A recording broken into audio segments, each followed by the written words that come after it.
The autumn rain tapped soft and steady against the kitchen windows of our Portland suburb, gray light seeping past the curtains to blur the edge of the oak dining table. I set down the ceramic plate of roasted vegetables, my fingers brushing the cool rim, and fought the tickle building low in my chest before it could bloom into a cough.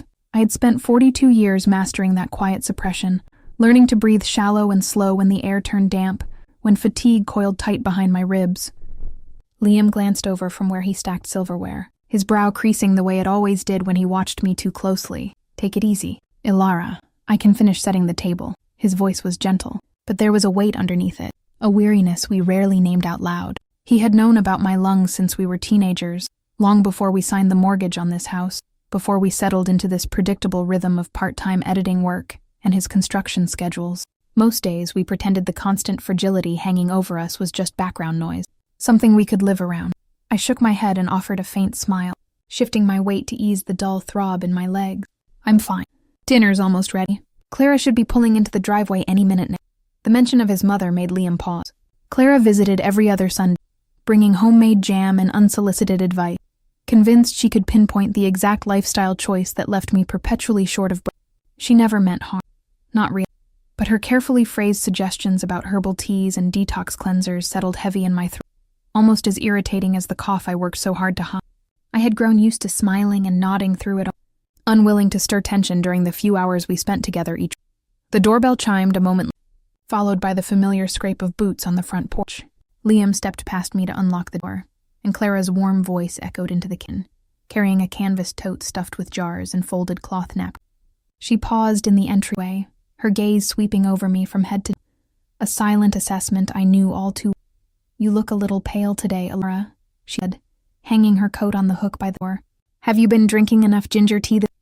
I read an article that it does wonders for respiratory. Before I could reply, the tickle in my chest exploded. A rough, hacking cough tore out of me, sharp and violent, bending me forward at the waist. My hands flew up to cover my mouth, shoulders shaking as I struggled to draw in air. The room blurred at the edges. Every inhale felt like pulling broken glass through my pipe. I could hear Liam moving me, his hand resting lightly back, while Clara fell quiet by. I fought to regain control, humiliation burning hot across my cheeks. I had planned this dinner fully, paced my work morning, avoided the cold outdoors entirely, determined to get through the visit without. The coughing spasm dragged on longer. By the time it faded, my lungs burned and spots danced my vision. Liam guided me toward one of the dining chairs, lowering me. I gripped the wooden edge, trying to steady breathing, refusing to meet any. "I think we should call Dr. Reed first tomorrow," Liam said, his voice tight. Clara nearby, her expression a mix of concern and judgment. "This is happening. Maybe it's time to consider treatments. Not just the prescriptions those push." I opened my to argue, to tell them this was just a bad flare triggered by the rain, that I would recover by morning.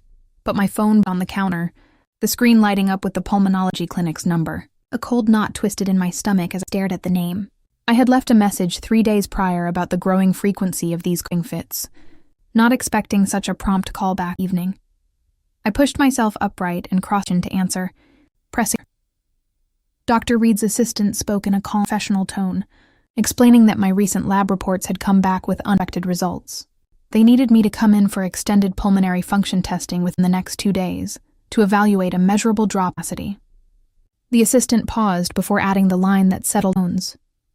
"The changes might nibble." I mumbled a quiet confirmation and ended the call, setting the phone down on the counter. The rain continued against the glass, the dinner growing cold on the table behind me. Lee and Clara watched me, waiting for explanation, unaware that the carefully balanced normalcy we had clung to for years had opened. For the time in my life, I could not pretend this wine would heal, that I could push through the weakness and return to the quiet life I had built. Whatever came next would require choices I had decades avoiding, and I had no way of knowing if the life we shared could survive the shift. The drive back into the house unfolded in heavy silence. Liam held the front door open for me, his gaze fixed on my face, waiting for me to translate what Dr. Reed had just said over the phone. Marnie lingered on the porch for a moment, giving us space, before squeezing my shoulder and promising to check in later that evening. I set my jacket over the arm of the couch and sank down onto the nearest cushion, my bones heavy with exhaustion. "Tell me exactly what he said," Liam asked, sitting beside me but leaving a small gap between our bodies, as if he feared crowding me. I stared at the floor, picking at a loose thread on the throw pillow in my lap. The damage is permanent. We can slow it, but we can't undo it. He wants me to start talking about supplemental oxygen for bad flare-ups, maybe even a portable unit eventually. The words felt clumsy, too plain to carry the weight of what they meant. I had spent decades building a life that looked as normal as possible, and oxygen tubing would erase that fragile disguise completely. Liam did not raise his voice. He simply leaned forward, elbows resting on his knees, and dragged both hands through his hair. Okay, then we adjust. We look at insurance, figure out the equipment, work with Dr. Reed on the new medication schedule. His practical tone should have calmed me, but it only made the loss feel sharper. He was already planning around the new limits, before I had fully processed them myself. The next morning, Clara showed up unannounced again. She carried another canvas bag, this one heavier than the last, filled with books about holistic lung healing and a small portable diffuser. When she spotted the printed test summary I had left on the kitchen counter, her lips pressed into a thin line. I knew those prescription drugs were doing more harm than good. She tapping the paper lightly with one. If you'd tried the herbal regimen I brought you last week, this might not have happened. Something snapped inside. I had tolerated her gentle nagging for years, but not when she blamed my worsening illness on my doctors and my choices. I stood there, ignoring the faint burn in my chest from the quick. That is not fair. I have followed every treatment plan Dr. Reed has given me for 25 years. My lung disease is congenital. Herbs cannot reverse permanent tissue. My voice stayed, though my knuckles whitened where I gripped the edge of the counter. I am grateful here, but I need you to stop pushing these unproven remedies and stop blaming me for something I cannot. Her face. For a long second, she looked ready to. Then her shoulders slumped. I only hate feeling helpless. I don't know how to fix this for. She set the diffuser down on the table and left without pressing further. It was the first firm boundary I had ever set her, and even as relief rolled in, guilt twisted a. That afternoon, I called Dr. Reed's office to schedule a follow-up appointment to review the oxygen options. The care coordinator explained that home oxygen would require prior authorization from our insurance provider, and the approval process could take weeks. I jotted down the list of required paperwork notepad, my handwriting shaky. When Liam returned from work, I handed. We sat together at the dining table and sorted through our insurance policy after dinner, reading dense paragraphs about durable medical equipment coverage. The fine print confusing, full of exceptions and coverage caps we had never paid attention. Even to prove it, there will be monthly rental fees and maintenance costs, Liam said, tracing a line of text with his finger. We need to set aside extra cash each month in case. I nodded, but a cold dread stomach. I had always hated being the source of our strain. That night, I lay awake long after Liam fell asleep, staring at the dark ceiling and imagining myself tethered to an oxygen tank. I thought about canceling local club meetings, skipping walks in the neighborhood, all the small freedom. 2 days later, I sat across from Dr. Reed's room. He pulled up my test results on the computer screen, pointing to the graph showing my declining lung capacity over the years. For now, a stationary oxygen concentrator for nighttime and severe flare-ups will be enough, he explained, leaning back in his chair. The portable version can wait until we saw you adjust. This isn't a life sentence to being Elara. It is a tool to help you keep doing. I left the clinic with a signed prescription and a stack of forms to submit to insurance. On the drive home, I stopped at a small lakeside park I used to visit as a teenager. I sat on a wooden bench, breathing in lake air, and let myself grieve the body I had always wished I could have. I could not keep pretending that I would. That evening, I sat Liam down in dinner. The sun dipped through the windows, painting gold streaks across. I'm going to agree to the oxygen unit, I told him quietly. I don't want to, but I know it will help. Liam reached across and took my hand, his palm rough from consume. We figure this out together, whatever paperwork, whatever bills. I squeezed his hand, though fear still lingered beneath the surface. Accepting the concentrator meant surrendering part of the independence I had fought so hard to protect. There was no going back from this choice. The balance of our household shifting permanently, and I was stepping into a new phase of life I did not fully understand yet. Monday morning arrived wrapped in the same damp gray mist that had lingered through Sunday night. I woke before my alarm, throat raw and ribs sore from yesterday's coughing fit, and lay staring at the ceiling while Liam slept beside me. The words from the clinic call circled in my head. Measurable drop, might not be reversible. I pulled the covers tighter around my shoulders, careful not to jostle the mattress and wake him. For years, I had handled every doctor's appointment, every medication refill, every minor flare-up mostly on my own. I did not want to watch that quiet independence slip away piece by piece.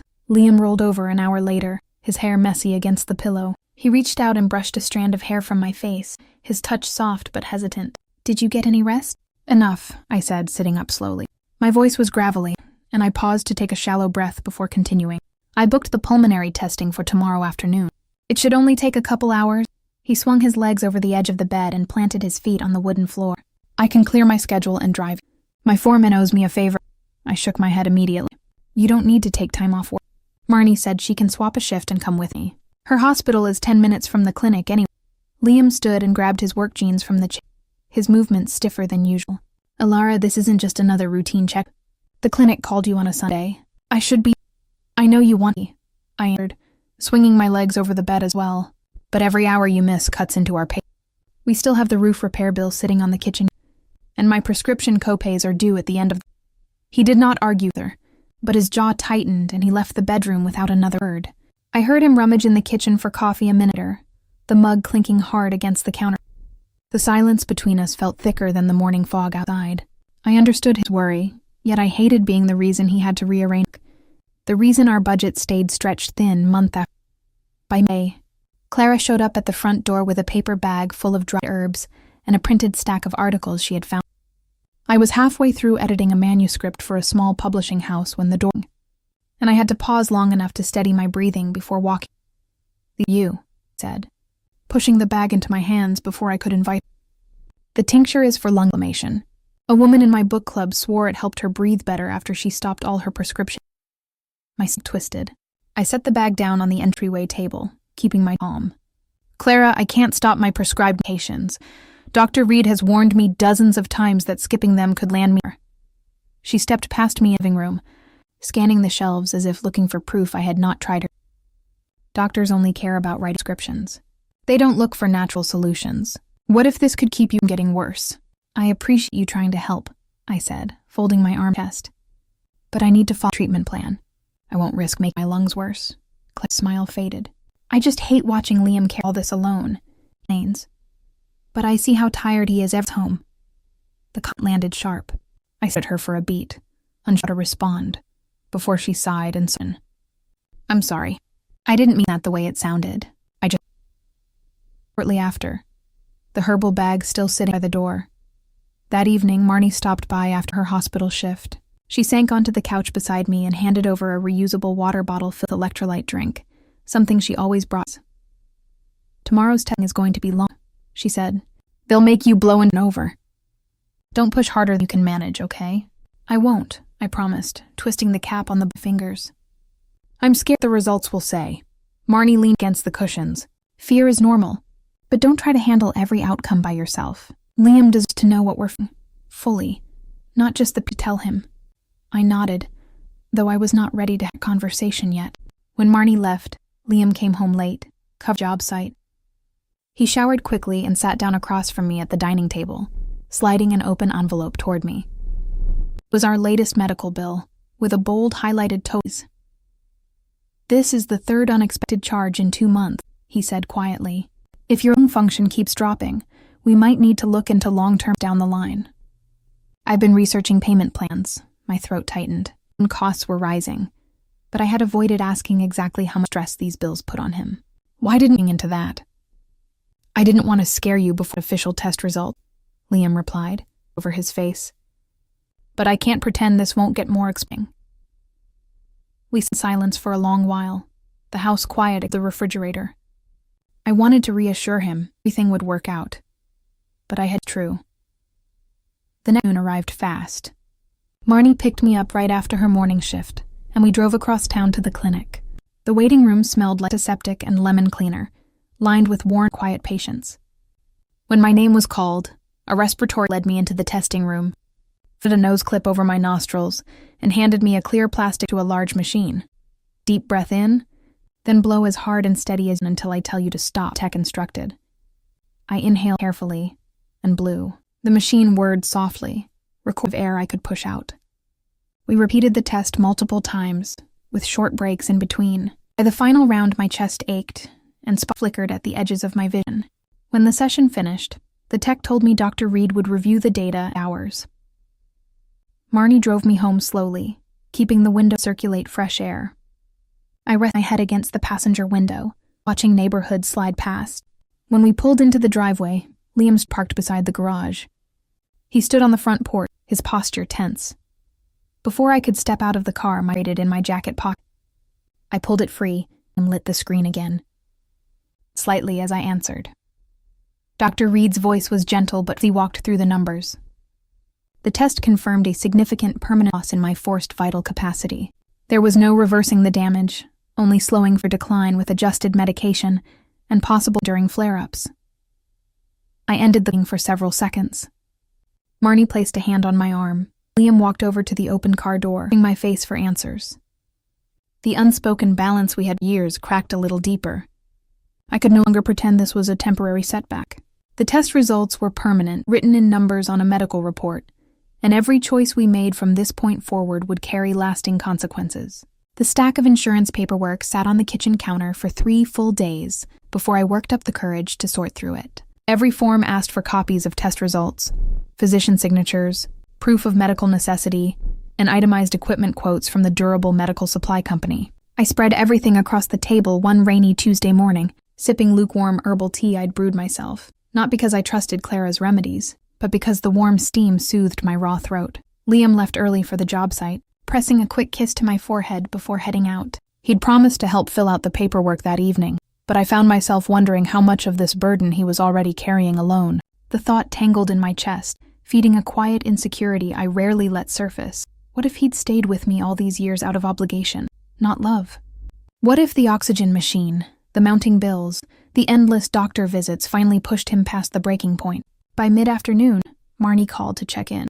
She'd finished her morning shift at the hospital and offered to swing by to walk me through some of the insurance jargon. I agreed, grateful for her perspective as a nurse who navigated these appeals every day for patients. When she arrived, she rolled up her sleeves and flipped through the policy pages with practiced ease, marking paragraphs that spelled out coverage limits and appeal deadlines. "This part is tricky," she said, tapping a highlighted clause. "A lot of plans drag their feet on concentrator approval. We need to make Dr. Reed's note as specific as possible about why this isn't optional." I nodded, but my mind drifted back to Liam.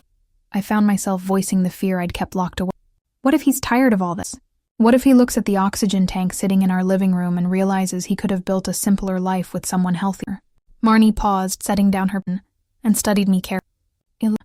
"You're filling in the blanks with your worst fears instead of facts.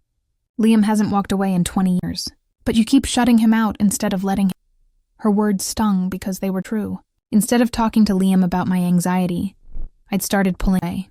I stopped asking him to sit with me during bad coughing spells, stopped sharing my worries about the future, and kept most of the insurance stress. I told myself I was protecting him, but I was only widening the space between. Later that evening, Liam came home later than. He dropped his work boots by the door, his jacket dust-covered, and moved straight to the fridge for a bottle.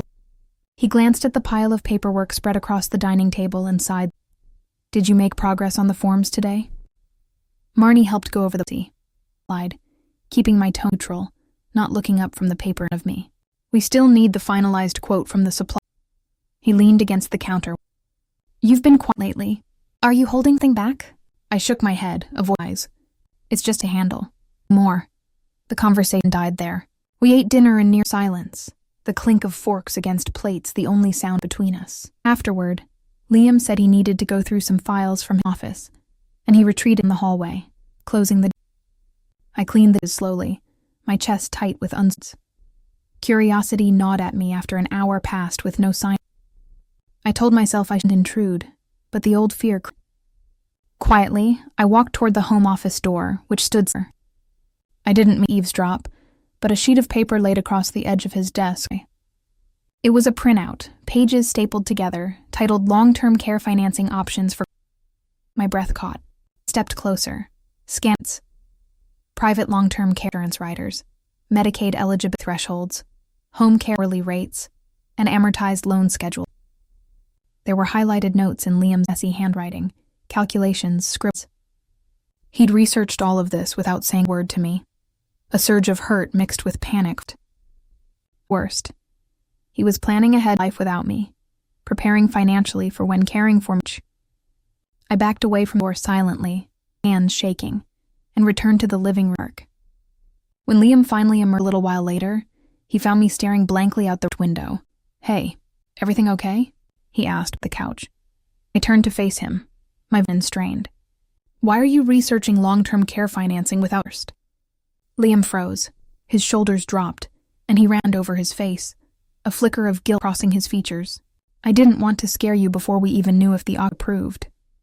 I was just trying to plan for every outcome. But the damage was already done. The story I'd built in my head felt more real." I pulled my arms tight around myself from him. "You should have told me. We're supposed to dance together." I messed up," he said, reaching for me. I shifted back, dodging his touch. "I am time alone to think." Leaned to his side. He stared at me for a long moment, hurt plain on his face, before he nodded and walked down the bedroom. The front door of our room had not slammed shut, but a heavy lock had between us. I had misread his quiet patient as abandonment, and now the rift was too wide to mend apology tonight. Alone in the dim living room, listening to round against the roof, realizing my own fear had pushed the person I loved most away from me.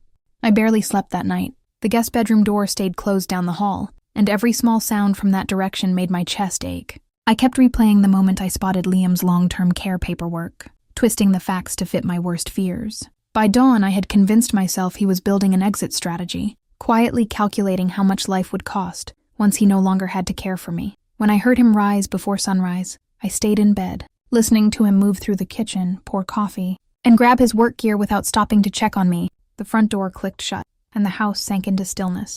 I swung my legs over the edge of the mattress and padded into the kitchen, where his half-empty mug sat on the counter. The silence felt like proof I was right. I called Marnie an hour later, my voice shaky as I told her everything I'd seen and how Liam had chosen the guest room the night before.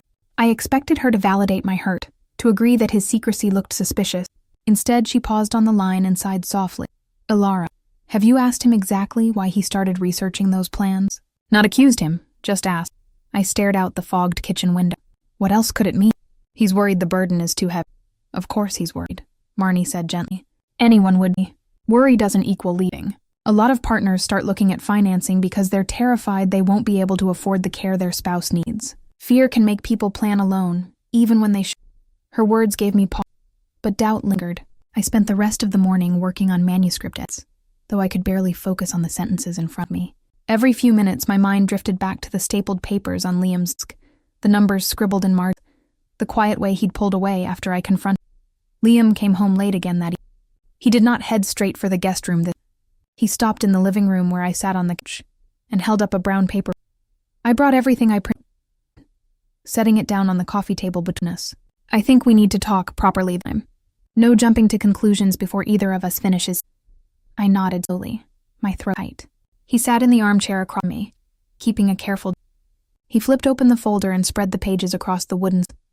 "These aren't plans for what happens if we separate," he said, tapping the sheet. "These are plans for if your lung function keeps declining." I was trying to figure out how we could afford home health aides, how to keep from draining our savings, how to avoid taking out high-interest loans for medical bills. "I didn't tell you because I knew it would terrify you. I thought I could sort through the numbers first and..." I leaned forward, reading over the notes he'd made. Scrawled in blue ink at the bottom of one page was a line I had missed. "How do I make sure Elara never has to choose between care?" The words settled heavy, and shame burned hot across my cheeks. I had assumed betrayal when what I was really seeing. "Sorry," I whispered, leaning back against the couch cushions. I jumped to the worst possible conclusion without letting. Liam ran both hands. "I'm sorry too. I should never have hidden it from you. Big decisions about our future are supposed to be shared, not handled by one person in secret. I was tricked you. But I only..." The tension in the softened, but a heavier truth between us. If my condition continued to worsen, we would eventually need to discuss hard topics we had avoided for years. Advanced care directives, of attorney, what kind of support each of us wanted if I became too unwell to live independently. We had spent 14 years building a life together, yet we had never sat down to talk honestly about. "We need to make a list of those conversations," I said quietly. "Not today, not all, but soon. Before we hit a crisis where we have none." I agreed, though the idea made my hands feel cold. Later that night, Liam moved our bedroom. We lay beside each other in the dark, touching, both exhausted by the fight and misunderstanding. The rift started to heal, but we both knew old fears would not. Next afternoon, Dr. Reed's office ate. The insurance company had requested additional support documentation before reviewing the oxygen concentrator request. They wanted a formal letter outlining my expected disease trajectory and confirmation that the equipment was medically necessary. I shared the news over dinner. We wrote down every document we needed to collect, seeing the work fairly. For the first time since the results came back, we were planning side by side instead of. That evening, washed dishes, I thought about how easily my truth. I had almost broken the most important relationship in my life because I could not bear to ask the hard questions. The misunderstanding had cleared, but it left a visible mark. We could no longer avoid talking about disability, aging, and the fragile future. The quiet, unspoken agreement to pretend everything would stay the same forever. The first full day home from the ER passed in slow, heavy rest. I stayed curled on the living room couch, propped up with pillows to ease the strain on my lungs. Liam worked half days that week, coming home early to bring meals, refill my water glass, and make sure I did not push myself to tidy the house or finish editing work. I let him help without fighting it, a quiet shift I was still learning to accept. Marnie arrived midweek with a thick binder and a printed checklist for insurance appeals. She sat down beside me on the couch and spread everything across the coffee table, her nurse's practical tone cutting through my fog of exhaustion. Appeals work best when you build a complete medical timeline, she explained, tapping the first blank form. We need every ER note, every specialist visit summary, every record that proves these flare-ups are frequent and growing worse. Dr. Reed can write a stronger letter referencing this recent admission. That hospital visit is powerful proof. I flipped through the stack, my fingers brushing the edge of each blank document. For years, I had kept all my medical records organized in a filing cabinet down the hall, a habit born from decades of navigating doctors' offices and prior authorizations. Liam fetched the cabinet's folders, and we sorted through years of visit summaries together, setting aside every record that documented worsening symptoms. That evening, I drafted the first version of my formal appeal letter. I wrote plainly about what life had become: the nightly cough, the way rain and cold air triggered attack, the trip to the emergency room just days before. I avoided dramatic language, sticking only to dates, test numbers, and how much the lack of oxygen support limited my daily life. When I finished, I handed it to Liam to read. He scanned the pages quietly, then looked up at me. This is good, honest. It leaves no room for them to say this isn't necessary. The next morning, we sent the draft over to Dr. Reed's office for review. His staff added supporting clinical documentation, and the doctor attached a second, more urgent letter of medical necessity, referencing the ER admission. Once everything was compiled, Marnie walked us through how to submit the appeal via the insurance company's secure portal and mail a hard copy for tracking. We kept photocopies of every single page before sending it off. Filing the appeal was only the first. Marnie explained that we could also contact a patient advocate through the state's health insurance assistance program for extra support. I called their hotline that afternoon, and a volunteer advocate agreed to review our packet and speak directly to the insurance case manager on our behalf. Having someone who knew the system fight beside us lifted a weight I had not realized I. In the days we waited for the appeal to process, Clara called. She did not stop by the house, and she did not repeat the hurtful comment about Liam finding a simple. Each call was short, awkward, and filled with quiet apologies.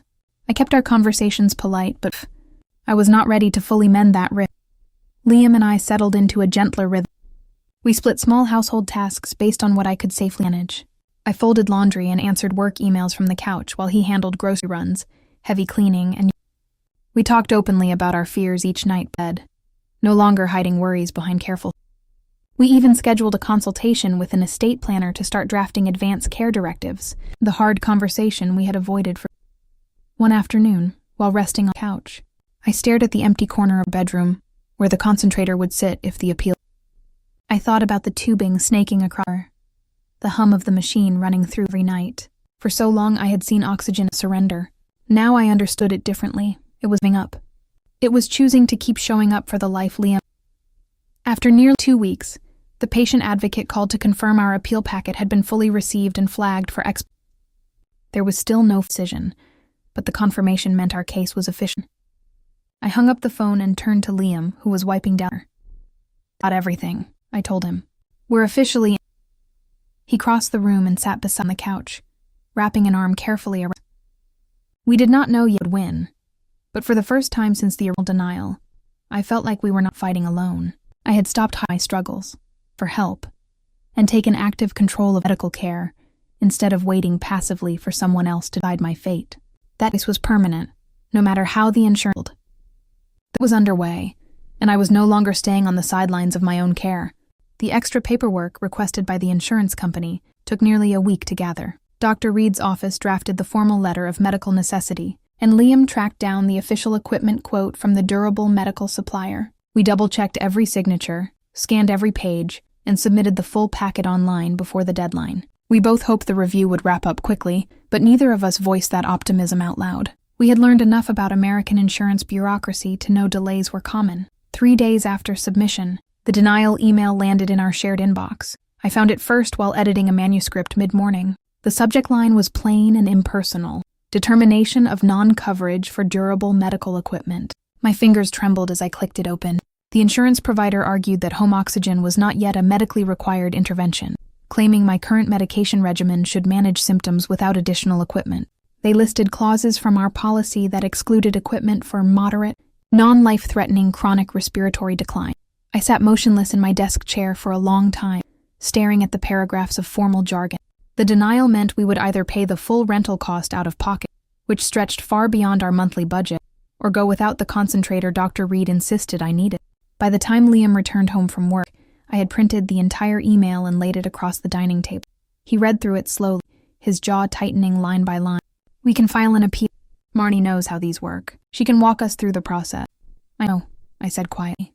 "But appeals take months. What happens if I have a bad flare before then?" We spent the evening mapping out our next steps, but the weight of the denial lingered in every quiet pause. The next day, Clara stopped by on.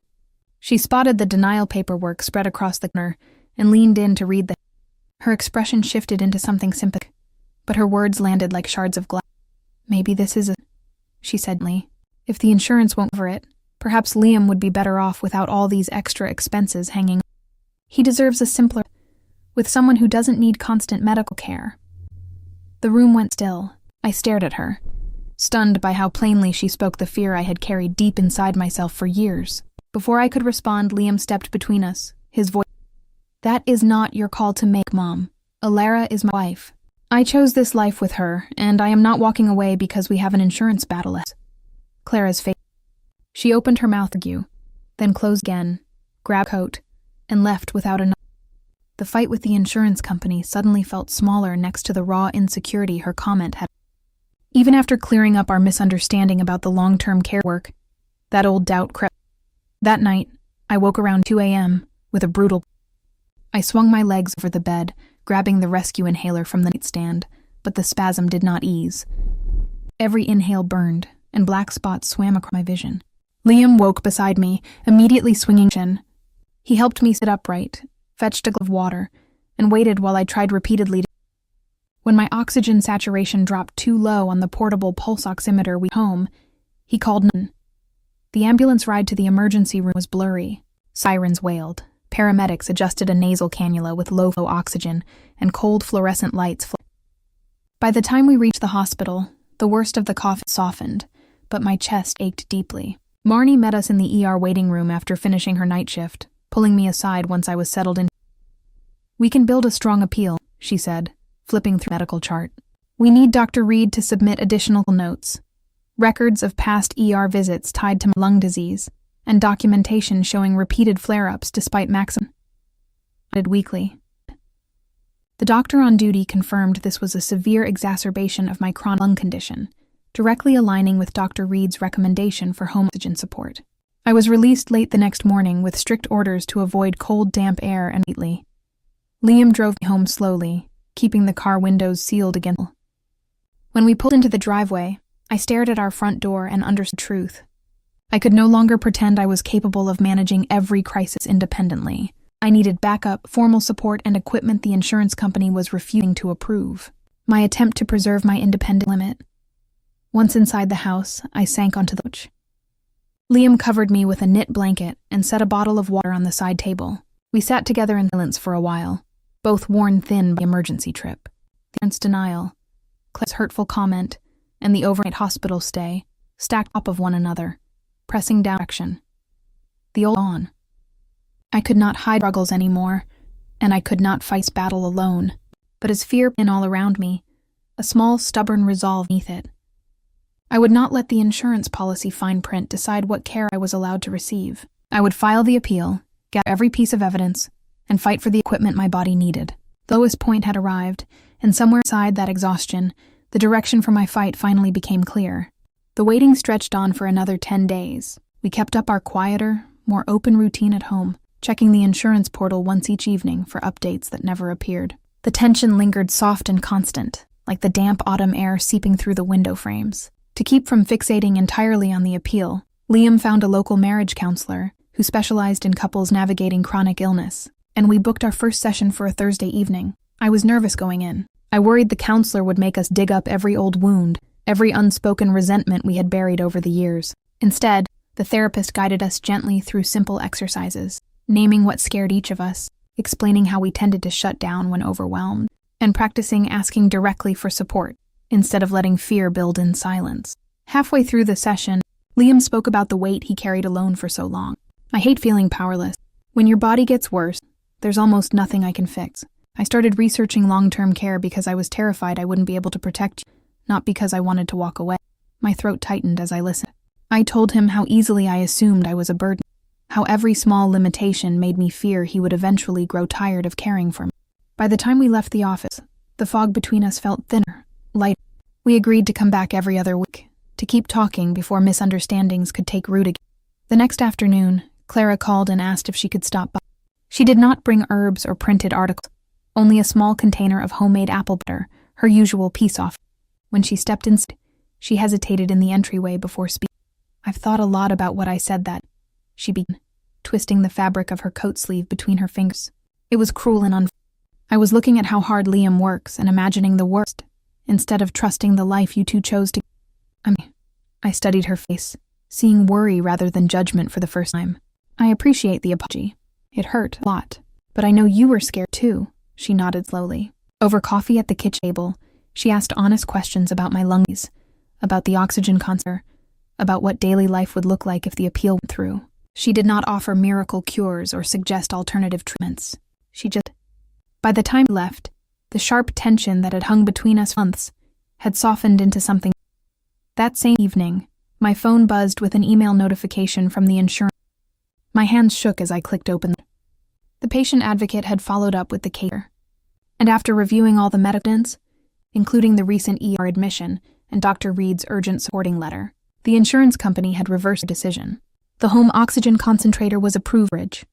I stared at the screen for several seconds before I could breathe. Liam walked over from where he washed dishes, noticing I had